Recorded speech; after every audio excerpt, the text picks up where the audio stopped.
The West African ECOWAS bloc has said it will deploy a standby force to Niger to restore constitutional order following the country's coup. With dozens confirmed dead, officials in Hawaii warn further casualties are expected as devastating wildfires swept through the island of Maui. Russia is claiming to have stepped up its offensive near Kupiansk, while Ukrainian soldiers say they'll keep fighting the war for as long as it takes. Authority of heads of state and government. In Abuja, leaders of the West African ECOWAS bloc prepare their latest response to the coup in Niger. The deadline they'd set for a restoration of the president passed on Sunday. Emphasizing there was still hope, the Nigerian president announced a more robust approach. Direct the Committee of the Chief of Defense Staff to activate the ECOWAS standby force with all its elements immediately. Order the deployment of the ECOWAS standby force to restore constitutional order in the Republic of Niger. It's not the first time ECOWAS has delivered a military response to a political crisis in the region. There have been 7 interventions in the last 30 years. However, it seems deposed President Bazoum's life could be on the line, with the coup leaders telling the Associated Press he would be killed if there was any military attempt to restore him to power. We still recognize President Bazoum as the democratically elected president of Niger, and the conditions he is being held in right now are unacceptable. The president and his family are under house arrest in his palace with limited food and water, as with each passing day the coup leader's grip on power in the country appears to be strengthening. Thousands of Hawaii residents raced to escape homes on Maui as blazes swept across the island. This was a home. Destroying parts of a centuries-old town and killing at least 36 people in one of the deadliest American wildfires in recent years. The fire took the island by surprise, leaving burned-out cars on once busy streets and smoking piles of rubble where historic buildings had once stood. For all of the fires, they haven't been able to determine what ignited the fires.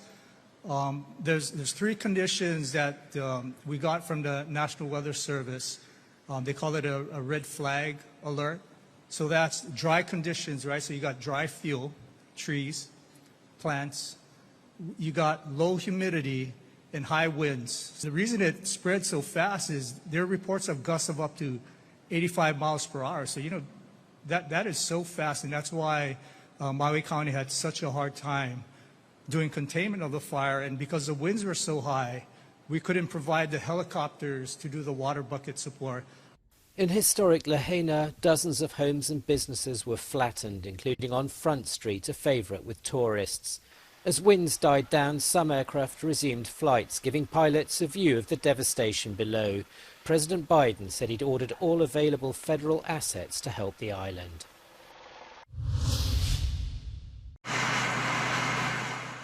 Russia's claiming to have recaptured Kupiansk, a village it was driven out of a year ago, as residents of 37 villages in the Kharkiv region are ordered to evacuate their homes.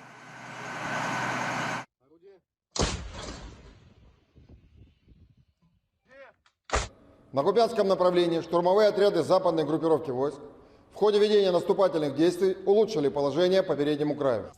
On the Ukrainian front line, there are reports of increasing attacks in border areas. Even President Zelensky openly admits progress is slow, but soldiers training for the front say there are good reasons. Численность ихняя, в 3 раза больше, чем наша. Потому быстро продвигаться у армии нет такой возможности. Нет такой возможности. Как бы мы ни хотели, какие бы наши желания не были. It's not a game, or it's not just a news from the wallpapers or something like that. So, for my opinion, we are not moving too slow or way too fast. We are moving like in that way that we can. It's coming up to 18 months since Russia invaded Ukraine. Soldiers training for the front line know they may well be fighting for many more months to come.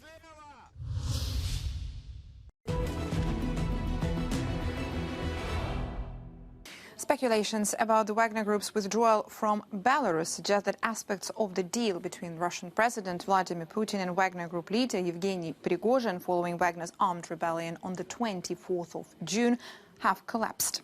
In its latest update, the Institute for the Study of War reports that Russian inside source claims that Wagner forces are conducting the first stage of withdrawal from Belarus by busing groups from 500 to 600 personnel from Belarus to the regions of Krasnodar, Rostov and Voronezh, and that the second stage will begin after the 13th of August. Now, the US-based think tank insists it has not observed visual evidence of Wagner forces moving out of Belarus, adding that the insider source claimed that a small group of Wagner instructors would remain in Belarus to train Belarus forces. The images provided by Planet Labs suggested that dozens of tents were erected in July at a former military base outside Osipovichy in Tselь. Now, this is less than 100 kilometers southeast from the capital, Minsk, and 230 kilometers north of the Ukrainian border, which has been fortified since Russian troops crossed it, moving towards Kyiv in the early days of the full-scale invasion. According to the Institute for the Study of War, the insider source claimed on the 6th of August that Wagner forces that did not deploy to Libya urgently went on leave in Russia, and that Wagner's command called on their fighters to keep in touch because the new orders could come at any time.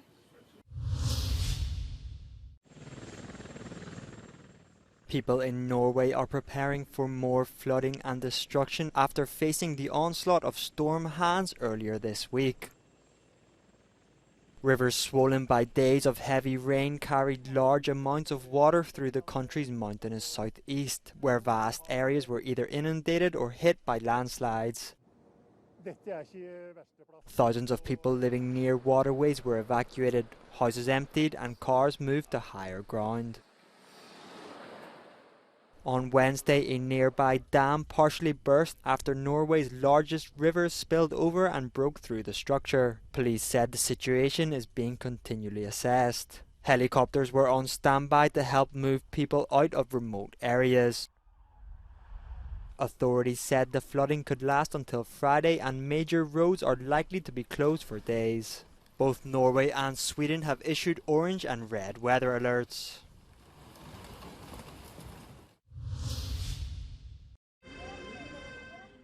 Residents of the small city of General Teševo in Bulgaria turn out to show support for their mayor.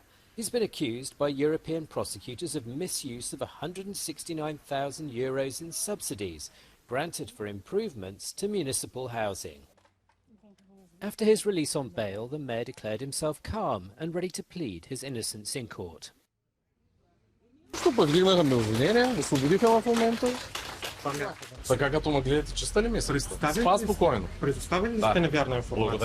The allegations relate to declarations made about energy efficiency improvements made between 2017 and 2019. Изразяваме нашето несъгласие, но ще представим доказателства, когато му дойде времето. Dimitrov is backed by the Bulgarian Socialist Party, and with elections due next October, some supporters believe the legal process is politically motivated. Pisa celebrated the 850th birthday of its famous Leaning Tower on Wednesday. It was the 9th of August 1173 when the cornerstone of the Pisa Cathedral bell tower was laid. The celebrations included free entry to all the monuments in Pisa's Piazza del Duomo except the tower, which was lit up and closed for security reasons. There was also a free concert by Iranian pianist Ramin Bahrami featuring pieces by Bach, Beethoven, Mozart, Brahms and Chopin.